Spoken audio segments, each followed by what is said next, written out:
Hi, everyone, and welcome to More Than a Muse. I'm Stauney. I'm Sadie, and welcome back to part 2 of our episode this week. We don't usually have 2 episodes come out in 1 week, but there's kind of a thing for March. with March, though, we're going to be, bugging you a lot. And with this episode, we got halfway through the content and we realized we were at an hour and realized, you know what? Let's split this up into 2 parts. Cutting off place. And my power was going out.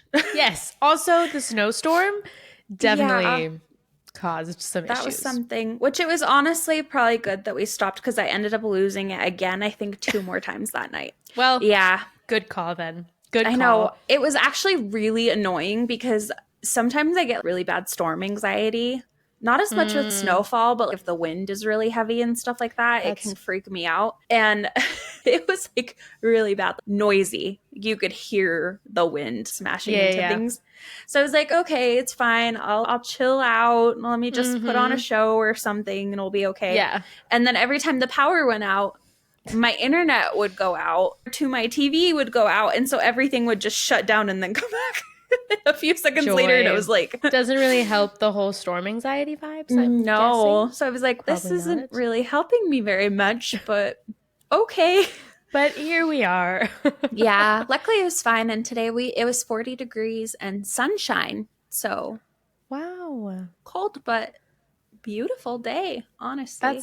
Utah's cold, but I feel like the sun stays out still for most of winter. And yeah. That's what I miss about a Utah winter, because Nashville winters, they're not that cold, but they are dreary and they are gray. And it's a downer, to be honest. No, we got lucky. So, we do also have to acknowledge that we are matching today. Yes, I know. I was like, Very I cute. wore my Mad Woman hoodie last, and it's very fun. It is very fun. Also, if you have been watching on YouTube and you're like, wait, but I didn't see an episode last week or earlier this week, that's because the software that I used to edit decided to hate me and could not transfer both of our videos at the same time. Fingers crossed that this one goes through without any problems. I'll probably post the audio of just the episode sometime. So you can check for that. Or you can just listen somewhere else.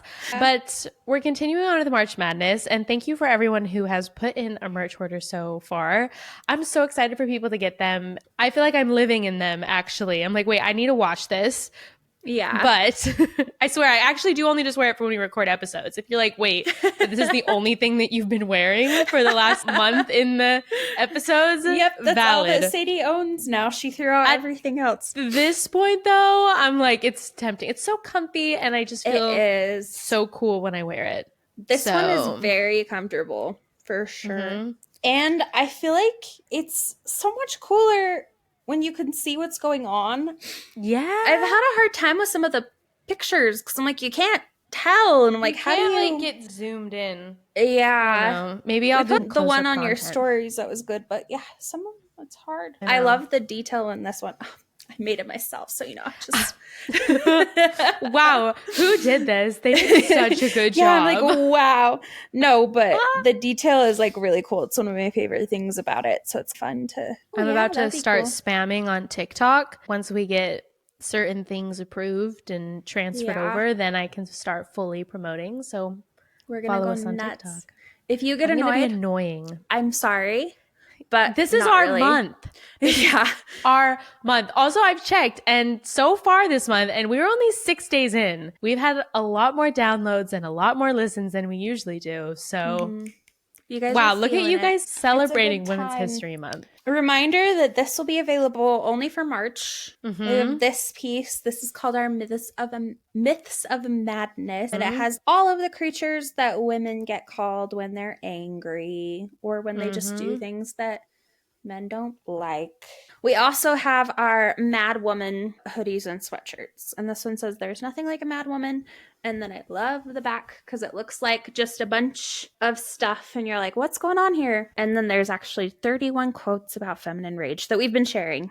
And I love all of them so much. They're phenomenal. And that one we can say without just patting ourselves on the back. We didn't have the quotes. We didn't say the quotes. No, but they're from a bunch of people, actually. And it was really cool. I think I pulled 2 from some of the books that we talked about last time we did a Feminine Rage episode, because there was like some really good ones there. And then some of them are like from speeches or TED Talks or philosophers, like all sorts of stuff. Amazing. It's great group. Shall we dive in? Okay. So when we left off last time, we had talked about 3 horrible, I guess it was 4, honestly, horrible situations involving women and like medical testing, which there's people medical wise like not having autonomy over their own bodies, which imagine relevant. that. Imagine laws being passed where you don't have control over your own body.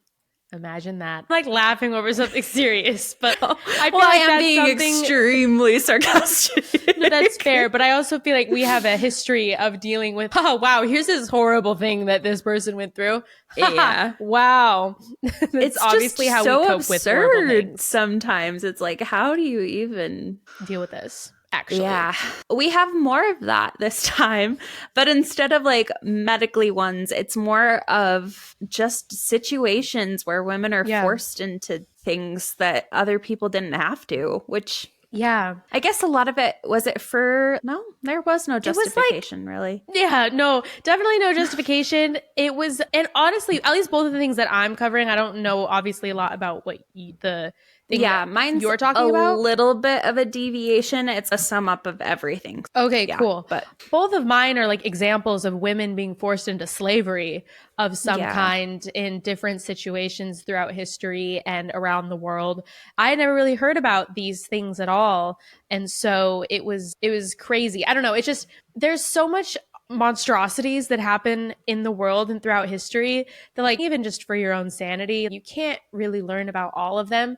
And even if you learn about them, it's hard to actually contextualize what it actually means. Just because if you do, it almost is overwhelming. I don't know. And I think I had some of those moments reading that of this isn't like a horror novel. This was people's realities. Yeah. And we brought up like Holocaust and the Nazis last time, but that's like an example of it where you learn a lot about, at least we learned a lot about the Holocaust in middle school.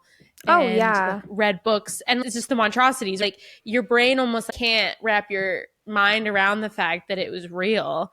And I feel like with both stories that I'm going to be sharing today, it was like the same thing where I was like, oh, that was real, and that happened within the last century. Oh, like it was. It's eye opening in such a horrible way. No, honestly, it's very interesting because I know my junior high, we did like a huge thing with the Holocaust. We had a Holocaust survivor come and speak. We did this immersive experience thing where like in health class, they like told us the weird things that they would kill people for if your head was too big or like the size of your feet. And so they like went around and measured all of our heads. And then some of us had to leave the classroom to show like how insane it was. It was a little bit too much. I will be honest. I did have nightmares about the Holocaust for 2 weeks. So it was like extremely immersive. They even did like part of the Holocaust Museum has this thing with like piles of shoes where they like showed. And so they did an equivalent of that where they got a certain amount of pairs of shoes and put it in our library to symbolize it. Whoa. And I think it was really important because it showed me from a very early age the atrocities that mankind is capable of. And I think that's an important thing to recognize. It does shatter your worldview as a child, but it was around the time where the Hunger Games was super popular too. So it was just that time period where I was like, okay, people are messed up sometimes. We definitely need to make sure we don't repeat history. But it's interesting. That I feel like there's so much focus on the Holocaust, which I agree, but like America kind of gets to be the hero in that story. And I almost wonder sometimes if that's why we focus so much on it. Cause we're like, and then we joined the war at the last minute and swooped in and we saved everyone. Yeah. When it's like anti-Semitism is still like a huge thing and it's on the rise. And in America was also a thing. Yes. Yeah. But then are we focusing on it so much because we look good in that part?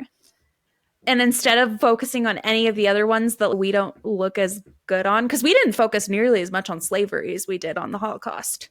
True. Or like the Trail of Tears. And isn't that a little bit more relevant to our country? And Trail of Tears. Also, like I know that during World War Two, there would be camps that Japanese people in America would go to. We had concentration camps in the United Yeah. States. Was that in our textbook? No. If it was, it was maybe a sentence. True. I was wondering where you were going with that when you started talking, but that is a good point, Stauney. Yeah. I think that is fair. Yeah. No, it's really interesting because obviously I would have appreciated maybe learning a little bit more about all of this. It's a lot for a child to take in, but I think it would have taught me more about that there's patterns that we need to prevent rather than everyone just being like, Hitler was an anomaly. Totally. That'll never happen again. That would never happen here. This has happened over and over again. That's really interesting. That reminds me, at UVU, where we both went to college, one of the required classes that we had to take was called Ethics and Values. And my professor actually did a unit called The Psychology of Evil. And it was really interesting. And one of the things he actually talked about was slavery in America. And it was under that same idea of, I know you've heard a lot about the Holocaust, and I know you've heard a lot about horrible things that have gone on in other places of the world, but have you actually learned about what happened right here? And we read about the lynchings that would happen in the South, and how pointing out the fact that it was like just the everyday average Joes who would go and watch and participate, and then they would go to church on Sunday or go to work the next day. And that's like what you just said of like, you have to recognize that, like, unfortunately, evil could be happening right in your backyard. It doesn't happen only oceans away. And it's easy to focus on the things that make me be like, la la la, that's not me. That's not anything attached to me. But no, actually, you're closer to that than unfortunately you think you are. Yeah. To be like, oh, Germany was just the bad guys and that was just the anomaly. They got duped and it'll never happen again. No, we gotta be so aware of that. No, I think it's really important, especially during an election year. Yeah, so true. Well, on that note, the atrocities of mankind, shall we? Oh gosh. Yes, let's do it. The first one that I'm going to be talking about is something, again, I had never heard about. And it was basically like the forced labor of the women of the Magdalene Laundries. And honestly, I'm specifically going to be talking about that instance. But unfortunately, there are many examples of women from history who are forced into some type of domestic work, but it's not for profit for them, so it is a form of slavery. Isn't so about these also a pretty common form of modern slavery too, is domestic slavery. And people talk a lot about sex slavery, but I think domestic slavery happens pretty frequently too. About the Magdalene Laundries, from the foundation of the Irish Free State in 1922 until 1996, there were at least 10,000 women, girls and women, that were imprisoned and forced to carry out unpaid labor. And in these facilities, I guess you would say, they were just subjugated to all kinds of psychological and also just physical maltreatment in Ireland's Magdalene institutions. That's too long. I was born in 1996. Yeah. Also, again, like, all of this is less than 100 years ago. Let's keep that in mind. And these were institutions that ran commercial and for-profit businesses that were primarily laundries and needlework. And there were different locations. After 1922, the Magdalene Laundries were operated by 4, again, religious orders, which were the Sisters of Mercy, the Sisters of Our Lady of Charity, the Sisters of Charity, and the Good Shepherd Sisters. And they had 10 different locations around Ireland. Mercy and charity. Yes. Attributes. Exactly. There's slight irony there. Like you mentioned, the last one, it ceased operating on October 25th of 1996. So literally a month after you were born. Oh my gosh. Like literally exactly a month after I was born. That is terrifying that this happened in my lifetime. And then the women and girls who suffered in these came from a variety of backgrounds, but they included those who were perceived to be promiscuous, unmarried mothers, the daughters of unmarried mothers, those who were considered a burden on their families or the state, even maybe some who had been sexually abused or had grown up in the care of the church and the state. And I think it was essentially where it was like, they didn't know, the state was like, oh, we got to do something with them. We have to give them a home. So let's put them here.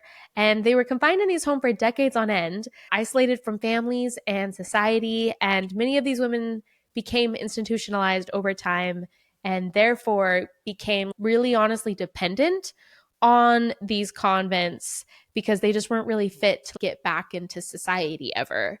Yeah. I hate the daughters of unmarried mothers. Like, all of it's bad, but your mom didn't get married and therefore you belong in a facility. Like, what? Where's the there's no logic for any of them, but that one is especially a stretch. Yeah, and that's what, so like something that I saw though is like some people were put there in there like by the state almost as like a psychiatric thing, but then so some were committed though by their families or by church groups.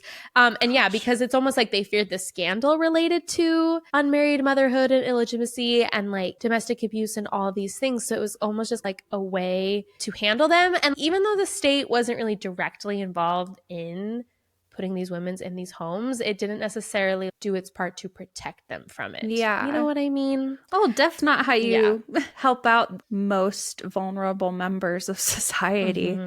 Throw them into forced labor in a facility. And I'm sure that it was like under the guise of, oh, this is helping them so they're not in a scandal. So come here. And I don't know. Yeah.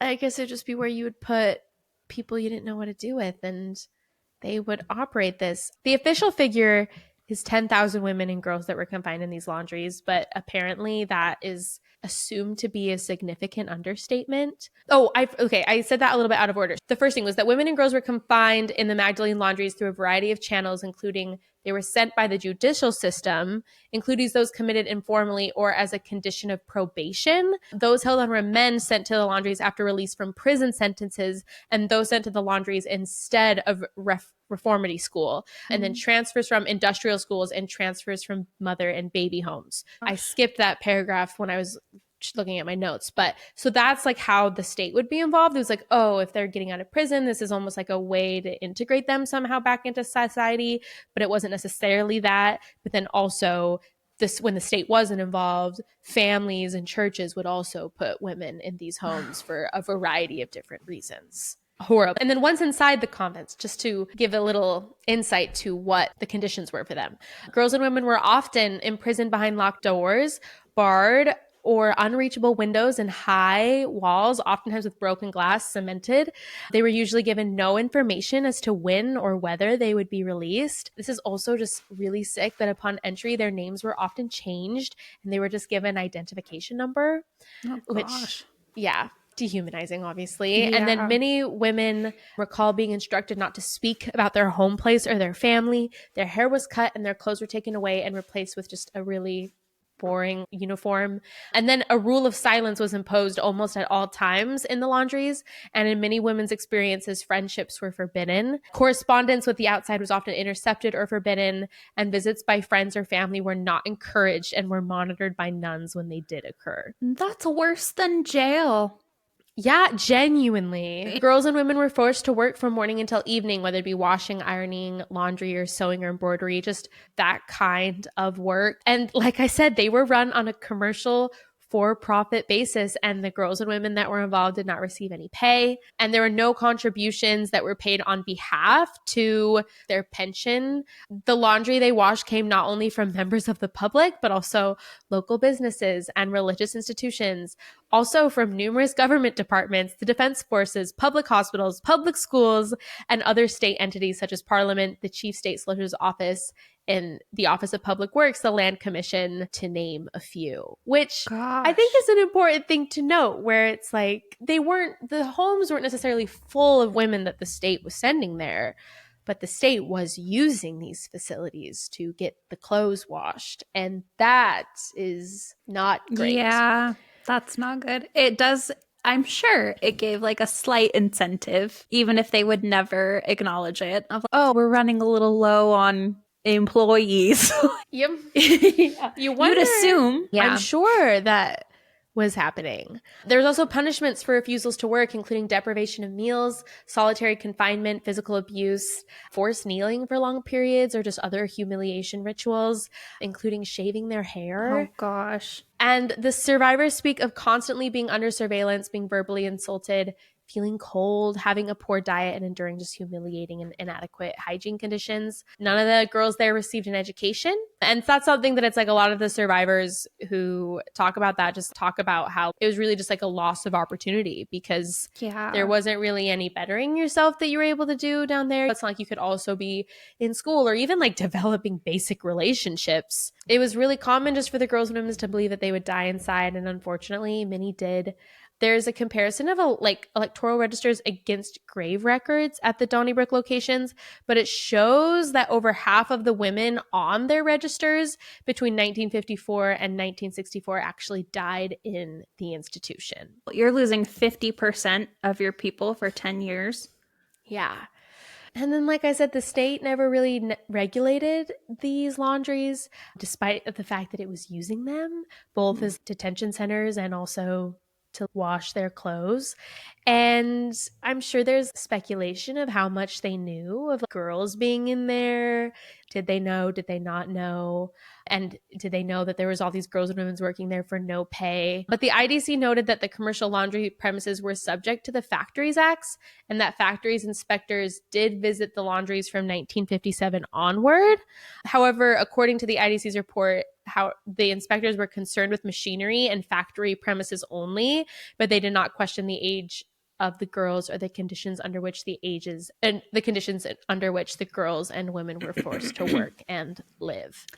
Yeah. I guess it's good that they were like there from the 57 to 96, but the 30 years before that, and also, oh, you should change the machinery. But what? That's not a child. What?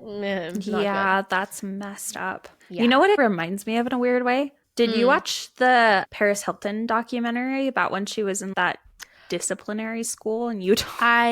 Yes, I listened to her audiobook actually in December. Yeah. That was crazy. It reminds me of that. I read about a similar one apparently in China where people send their kids when they're misbehaving. And it's like this, the solitary confinement, physical abuse, forced kneeling, humiliation rituals, and deprivation of meals. That's really horrible. Have you seen about that influencer in Utah who got arrested for child abuse? Yeah. I can't remember her name right now. But it's Jody Hildebrandt. Yes, Yeah. And how she would send her son to like those wilderness survival correction camps. And that's something that the book talks about, and I'm sure the documentary did, of like, the troubled teen industry is horrible, obviously, and it's just like a breeding ground to actually abuse these children and not help them. I'm like, no, none of this is successful. It doesn't help. That is not the way to discipline your children. I think it's so messed up. It's screwed up. And the fact that Paris Hilton's and I think Jody Hildebrandt's both happened in Utah. Some weird little southern Utah wilderness facility. It's crazy because like with Paris Hilton's, it started out with her being like fake kidnapped in the middle of the night and taken out of her. It's crazy. It's horrible. I was like, great. So on top of everything, you're going to give your child PTSD for the rest of their life before they even make it to the facility. Yeah. No, that's a good connection. I didn't even think about that. But I feel like there is definitely a tie-in for that where it's almost like that, we don't know what to do with this kid or this person. They're like a trouble to society right now. So we're going to do this. Yeah. And I'm sure a lot of the things of it being women too, they're like, we can't throw them in jail because women's prisons probably weren't super common for a long time. So they're like, what are we going to do with them? I guess we'll go force them to work in a laundry facility. Anyways, there's your first thing to be mad about today. And to learn more about, if you're intrigued, and like I said, I know that's just one example of like domestic work, like in slavery in that way. But there's one. Yeah. The next story that I'm going to talk about is something from history, which was basically the forced sexual slavery of the comfort women in Japan. And Kate, had you heard of this at all before this? No. Okay, me either. And I'm horrified. Yeah, I didn't. I told my husband about it, Jordan, and mentioned that we were talking about this. And he had heard about it and he knew about it. But also, he's a high school sociology teacher and loves history. So I'm glad he knew about it. He would know about it. But I was like, how have I not heard about this? But to tell you what this is. So essentially, this happened in Japan during World War II, when Japan was like occupying China. So essentially what happened is there was a horrible massacre and incident, like the Nanjing massacre, which is now almost called like the rape of Nanking, because what happened is that Imperial Japan's attempt to take over the Republic of China was happening at this time. And on December 13th of 1937, Japanese troops began a 6-long massacre that essentially destroyed that Chinese city. And along the way, trigger warning. If I should have inserted this at the beginning of this episode, but yes, just a major trigger warning. Mm-hmm. But Japanese troops actually sexually assaulted, raped between 20,000 and 80,000 Chinese women. And this horrified the world, obviously. Well, when it came out and was reported. But what's crazy, so then the emperor was concerned about how this would impact Japan's image. And so what he did as a response to this is that he ordered the military to expand its so-called comfort stations, which was essentially just military brothels, in an effort to prevent outward public atrocities, and also to hopefully reduce sexually transmitted diseases and really just ensure a steady and isolated group of prostitutes to satisfy the Japanese soldiers' sexual needs. Gosh. So instead of 20 and 80,000, we'll give you a small group. Mm-hmm. Recruiting these women, though, for the brothels amounted, though, to kidnapping or coercing them. They were rounded up on the streets of Japanese occupied territories, convinced to travel to what they thought were nursing units or even jobs, or they were purchased from their parents as indentured servants, which is a tie into the last story. And these women came from all over Southeast Asia, but most of them were either Korean or Chinese. The end of World War II, though, did not end military brothels in Japan. In 2007, Associated Press reporters discovered that the United States authorities allowed for comfort stations to operate well past the end of the war, and that tens of thousands of women in the brothels were still there and also forced to have sex with American soldiers until Douglas MacArthur shut the system down in 1946. Finally. And there we have why it wasn't in our textbooks. Yes, exactly. This is just like the horrifying statistics and numbers of it all. I'm like getting emotional right now. I know. Okay. But it's estimated that between 20,000 and 410,000. Like they can't really put a number on this. Oh, so, I'm sure. That's like the first time I read that, I was just like, wait, that is such a gap. 20,000 to 410,000. They can only estimate, but that many people or women had been enslaved in at least 125 brothels. And then in 1993, the UN's Global Tribunal on Violations of Women's Rights estimated that at the end of World War II, that 90% of the comfort women in these brothels had died as a result to the abuse that they suffered there. That's so messed up. Yeah. And then after the end of World War II, however, there were documents on the system that were destroyed by Japanese officials. So that's why these numbers are like purely just estimates by historians that kind of rely on a variety of different kinds of documents to make this. As Japan rebuilt after World War II, obviously they downplayed this story, and this was, I don't know. Of course, it's something that people don't want to remember this. It's a horrible thing. I understand that they're like, oh, wait, that was a horrible thing. We don't want to talk about that because we shouldn't have done that. I get it, because that is a horrible thing. But yeah, it's just really tragic. In the 1980s, some women began to share their stories. And then actually in 1987, after the Republic of South Korea became a liberal democracy, women started discussing their past a little bit more publicly. What's crazy to me. In 1990, the issue flared into an international dispute, actually, when South Korea criticized a Japanese official's denial of the events. Rightly so. Yeah. In the years that followed, more and more women came forward to give testimony. In 1993, though, Japan's government finally acknowledged these atrocities. And since then, though, the issue has still remained very divisive. The Japanese government has announced that it would give reparations to surviving Korean comfort women in 2015.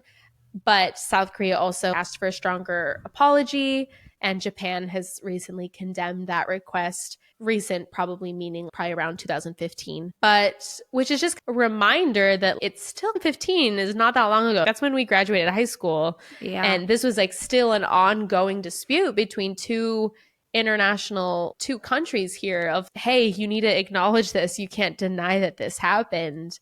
And it's like almost interesting how it's like it becomes like a foreign relations, I don't know, political play when it's like hundreds of thousands of women like probably died because of this. And 90% of them died by the end of the war, and they're like, we'll pay reparations to the surviving ones. It's like yeah, because you killed 90% of them.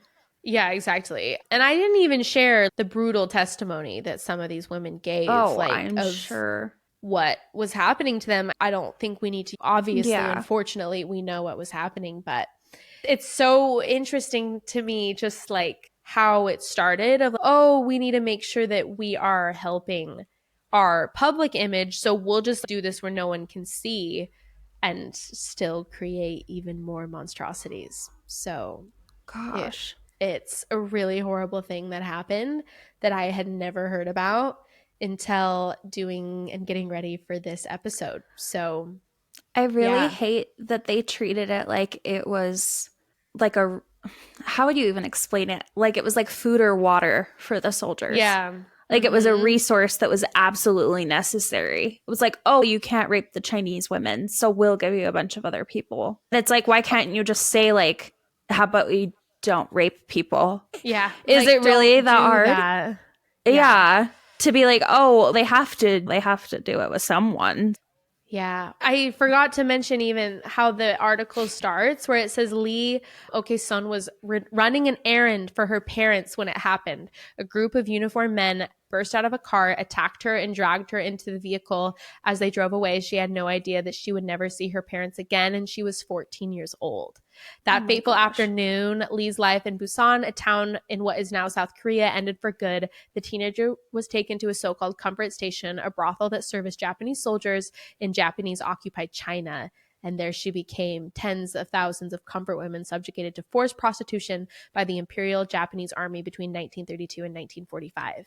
And in this article, there was a picture of her now with a picture of her younger self. So she is one of the survivors. But yeah, she was 14 years old and obviously never saw her family again because of that, which is horrible. To get into a whole other issue, that is entirely too young. Yes, absolutely. She's a child. In general, yeah. Even for legal sex work, and I'm sure she wasn't the only one that was that young. Yeah, exactly. Oh, man. Yeah, so very heavy. Sorry. Yeah, gosh. Okay. I labeled this a femicide, what's the actual definition for that? There's another word I'm thinking of, that intentional murder of women because they are women, which there is a lot. And this kind of will tie into our episode at the end of the month too. But there's like some things in other cultures I wanted to bring up first. So there's like a common practice actually. And there's two things tied to it, where in India, they literally burn women. I'm pretty sure alive. One is called widow burning. And it's this idea that after your husband has passed away, your life is disposable. And if you're a widow, they'll literally just kill you. Oh my gosh. Yeah. It's like, you don't have value anymore. And the sad part is that widows are often like compelled to do it, or they choose to do it themselves. They'll often do it like even at the funeral of their husband. And it was officially banned in the 19th century, which is still way too close, in my opinion. But it still occurs. Like, it's still a thing that pops up every once in a while, more in a sporadic way rather than a very consistent thing. But the fact that it's like still made its way is terrifying. It was a practice centuries ago. And is like a dowry or bride burning in India. It's very similar, but in my opinion, even more horrific because I don't think they're ever willing. But it's when a woman is murdered by her husband or his family because of her family's refusal to pay additional dowry. Oh. After they get married, because dowries still exist. And that one's really bad because they literally just douse them with kerosene and light them up. Yeah. Yeah, all over wanting more money. Or sometimes they'll be like unhappy with her or something. They'll be like, you promised us this and it didn't work. Apparently it also happens through drowning, poisoning, and hanging for the same reasons. And it's still very ongoing. It is not. The widow burning has died down a little. This has not. There's a CNN article that was, I can't find exactly. I think it's 1995, a while ago, but still, that's only a year before I was born. And they said that a woman was dying from a dowry cause every 2 hours in India. Wow. Then it was either like harassment or physical abuse, threatening, severe emotional and mental distress and abuse too, over something they literally have no control over. It's not like they set their dowry. It's really messed up. Plus, we could go into dowries and how messed up that is too. But anyway, another thing I wanted to talk a little bit about is I actually heard about this a lot when we were kids, like the disproportionate numbers of girls in orphanages, especially when China had the 1 or 2 child law, which luckily has been repealed. So they've said that it's evened out a little bit more. What's really sad now is that orphanages are actually more significantly full of children with special needs now, which is particularly horrifying. Yeah. But Chinese orphanages they had so many girls in them because people wanted like the male heir for their cultural dynasty. And so they would literally send their girls off to orphanages in order to avoid that, not being able to have more children if they didn't get a boy. And like in a similar thing, you could even bring up like Henry VIII, I think, right? And how he killed so many of his wives for not being able to give him a son. And how often that was a common practice, when now we know that actually comes from the father of the child, not the mother. It was on him. Another thing that's apparently becoming really common in cultures, which is sad, that now that technology has gotten better at predicting gender before the baby is born, it'll be sex selective abortion, where if you find out you're having a girl, then they have you get an abortion, which also could be considered female infanticide because it's not necessarily the mother's choice a lot of the times too. And that leads to a lot of problems. It's very common in Asia, China, and India because they have a lot of economic pressures that favor son over daughters. And it was especially prevalent during the one-child policy in that area because, however, they had to repeal that because what happens when you don't believe in homosexuality, everyone gave up all their daughters, and everyone only has sons? Just a thought. It doesn't really work. And then one other thing I wanted to bring up, and then we're going to deviate a little. On the same vein of femicide and violence against women, I found like these articles that were talking about how bad it is in Mexico, that there's tragic killings of women. And since 1993, there's been more than 370 young women and girls that have been murdered. And then what was terrifying is that they found that most of them were either killed by intimate partners or close acquaintances, which was about over 30% of the female murders. And then I think the other 30% was like kidnapping, sexual violence, torture, and abandonment of bodies in secluded areas. But someone brought up the fact that it was Molly Malloy, this scholar from New Mexico State University. She pointed out the fact that in that area of Mexico, Female victims have consistently represented a minority of the total homicide victims in Mexico, never exceeding 18% and averaging less than 10% over the last 2 decades. That contrasts with the United States, where women comprise 20 to 25% of murder victims annually, which means that in the United States, more women are dying in homicide than in Mexico, where it's considered this large issue. And there's actually something to that. I remember hearing this statistic and I've never forgotten it. And every time I share it with people, they get shocked. And it's women in this country are more likely to be murdered when pregnant or shortly after giving birth than to die from pregnancy-related causes. Which, think about that for a minute. Like, when the leading cause in your country of pregnant women passing away is a murder, that's an issue. And it's a thing that's it's a very United States issue. I'm sure it happens in other places too, but this is predominantly a United States issue. They've said that you're more likely to die from murder when pregnant or shortly after, rather than like pregnancy-related high blood pressure, bleeding, or sepsis, which is 3 very common reasons why women die from pregnancy. And of course, most murders of pregnant people are linked to intimate partner violence and gun violence, both of which are more common in the United States than in any other high-income countries. Wow. And preventing men's violence towards women, including gun violence, could save the lives of hundreds of women and their unborn children in the United States every single year, is what they've said. And the problem, of course, now getting into current policies is that regardless of how you feel about abortion personally, laws that restrict abortion access could magnify it, because then people who are having unwanted pregnancies are more likely to die because their spouse would rather kill them than have to help them raise a child. Whoa. Yeah. Yeah. And I think that's an important thing to realize, is that people's situations are not the same. And by restricting women's access to reproductive care, including abortion, you limit opportunities for women to identify and get help with gender-based violence because they're just dying instead. And I also found another article that talked about the fact that today, young women in the United States are more likely to die than at any point since the 1960s. And that was like Golden State Killer, Nightcrawler, Ted Bundy, like all of that was happening in the 1960s. And today, women between the ages of 25 and 34 in America are more likely to die than at any other point in more than 50 years.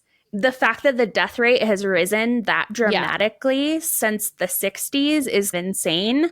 And they said that if the mortality rate had remained flat between 2000 and 2021, nearly 40,000 young women would not have died. Whoa. Yes. And so they're talking about the well-being for women in our country is horrible, because even though we're more educated, better off financially than we've ever been, less likely to be incarcerated, we have worse conditions for our health and safety than any other previous generation. And that leads to maternal mortality, suicide, homicide, accidental overdose, which I know has been a huge thing. And then, of course, risks of early death are pronounced for young women of color, LGBTQ women, pregnant women, and new mothers that are dealing with postpartum. Basically, that's so bleak. Yeah. If you feel like it's getting better, I'm sorry to tell you that right now it's the worst it's been for a while. And it also made me think a lot about, have you seen like those gender reveals on TikTok where dads react to having a girl? Yeah. And I feel if you want to talk about the state of gender-based, I feel like gender reveals are a pretty good place to get a good idea. Yeah, and it's just like such like a everyday, almost like silly example. Yeah. But still. I know. It's actually really sad that you can see so many. I even found, I'm going to shout them out. I found someone who did like a YouTube skit about it. Yeah. And they were like, every gender reveal ever. And it's like when guys find out they're having a girl. Yeah. It's from Trevor Wallace. He has 4 million subscribers. And I think this was posted a while ago. Oh, August 1st, 2022. Oh, I know this guy. Yeah, okay. Yeah, so he did this skit showing the reactions of like when men find out they're having a girl versus a boy. And for the girl, you have him being, oh, Cool. And then the boy, of course, he's like screaming his head off, rips his shirt off. His buddies are like tackling him. It just... And the sad part is, this isn't a stretch. Like I've literally seen TikToks in the past couple of months where people react this way. Did you see the one at the baseball game where the guy found out he was having a boy and his friends like almost trampled his pregnant wife because they were like so excited? Yeah. Yeah. Oh my gosh. And it's just, if something that simple is that men can't even be happy that they're having a daughter because of how they feel about women, then maybe it's time to look around and restructure what's going on in our country. Because if we're the most modern country and we've got the lowest mortality rates for women, that's really messed up. You're absolutely not wrong. Anyway. Oh no. Is that the note we're ending on? Pretty much. That's what I've got. I don't want to put too much on men because I obviously feel like there's a lot when it comes to finding out you're having a child who's not of your same gender, where you're like more protective of them and stuff. But when it comes down to the idea that people are worried about passing on the family name or some crap like that, I feel like that's when we need to look around and be like, you don't have an inheritance. You don't have a family estate. There's nothing that you need to worry about having a son for in this day and age that you feel like you have to pass it on. Believe it or not, your daughter will carry your DNA into whatever children she ends up having, regardless. It's just ridiculous that we're past that point. You don't own a 20-acre farm. It's okay to have a daughter. And even if you did, she can own property now, so you could just give it to her. There is solutions to these problems now. Congratulations. So it just feels very antiquated. And I feel like it's an important thing to realize is that we've talked about all of these things that happened to women in the past in different ways that they've been forced into situations. And then to look at something as simple as men killing their partner because they find out they're having a daughter, or even the idea that they're like, you're having a baby and that's on both of us, but you're going to die for it because I don't want to. Yeah, I feel like it just paints a very vivid picture of where we're sitting right now when we think that America is so great. And yes. Yeah. Anyway, I don't know. Is there a different note to end on? Actually, yes. I thought of a good note to end on, which is that the last 2 episodes we've put out have been very depressing. The rest of the month will be a little bit more lighthearted.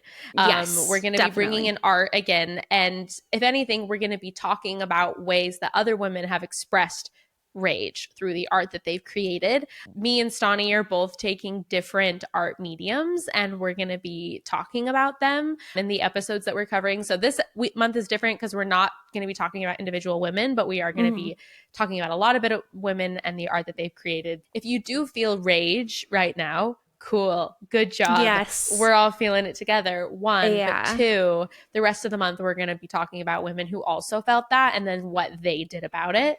And so I think it'll be like cool to see that example through the art that these women have created. No, that's a good way to tie it in. Next.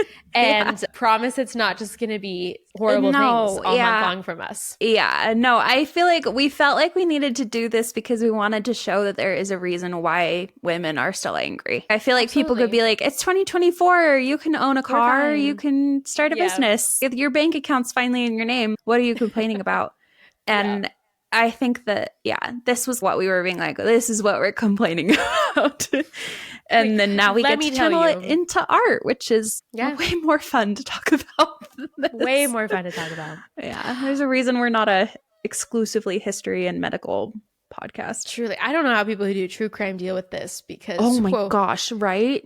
This is heavy. But anyways, thank you for listening. If you are a fan of our podcast, of course, subscribe. You can check us out on YouTube, on Instagram, rate, review, share it with your best friend. And also, if you're inclined to, check out our merch. We're very proud of it, and it's only going to be available through this month of March. Come show some love, and we'll be back on Monday with some more lighthearted content that we are very excited to touch on. Yes. We'll be back. Things are brighter. It's time to feel empowered now that we just feel angry. Yes. Do we want to end with spotlights? Is that like a good little way to... I guess that could be a palate cleanser. I want to shout out this lady named Justine Duran, I think. I don't know. Cool. Her handle is Justine_snacks. And Nice. I found her because she talked about the fact that other influencers get sent makeup and stuff, and she got sent a 6-pound sweet potato. And then she made a cake out of it, and it was beautiful. And then, but she only used loved 2 her pounds. Content. Yes. She only used 2 pounds of the potato and then had to turn around and find something to do with the rest of it. And I just thought that was hilarious. But then she also has a lot of cooking content and everything that she posts. And it's just very lovely. Wait, have we shouted her out before? I don't think so. I just followed her because okay. I just saw the video with the sweet potato. That is a massive sweet potato. And I just thought it was so funny that she's, other people get sent makeup palettes. I get sent 6-pound sweet potatoes. Honestly, that is a goal, I feel. Yeah. But her sweet potato cake looked so good. My mom's been making this carrot cake because she has a bunch of carrots in her garden. And I usually don't like carrot cake, but she's been making it the same way she makes zucchini bread. And it's delicious. And then just puts frosting on top, which can't get much better than that. And the way that she made this sweet potato cake reminded me of the carrot cake zucchini bread that my mom has been making. And I was like, this looks really good. I would love to sit down and eat a sweet potato cake like this. Amazing. Yep. The person that I'll be spotlighting today is a podcast, but it is a podcast. It's The Broad Perspective. And the name is Megan Cruz. I found her originally actually from TikTok. She does a lot of movie content, which is also really cool. I agree with her takes, and she is doing so just amazingly well. It's so fun to see. She's going to the coolest events now. And it's just killing it. You can check out her podcast. I haven't had the chance to listen to her podcast yet, but I love all of the content. I'll always watch her videos. I'm not even a huge movie person, but I will always watch her videos about movies because I trust her opinion and I generally go with her takes. Handle on Instagram? It is just The Broad Perspective. Oh, sorry. It's j.stoobs. Oh, okay. Whoa, that was loud. I'm sorry. That's okay. She's great. And her newest episode is She Talks Rom-Coms, which we have an episode on rom-coms. Yes. So there is definitely an alignment there, which we love. That's awesome. How wonderful. I'm always excited to see the film girlies out doing their thing because me too. I am an aspirational film girl. Truly. I want to be cool and be able to talk about film analysis. But in the meantime, I just Google after every movie I watch to figure out what the heck the message is most of the time. You know what? We all start somewhere. I think that's totally fine. I'm like, I know there was something there that I was supposed to catch, and I didn't quite get it. Amazing. Yeah. Well, we'll be back on Monday. Yes. See you then. See you then. Happy March Madness, everyone. Bye. Go be mad. Bye. Yes.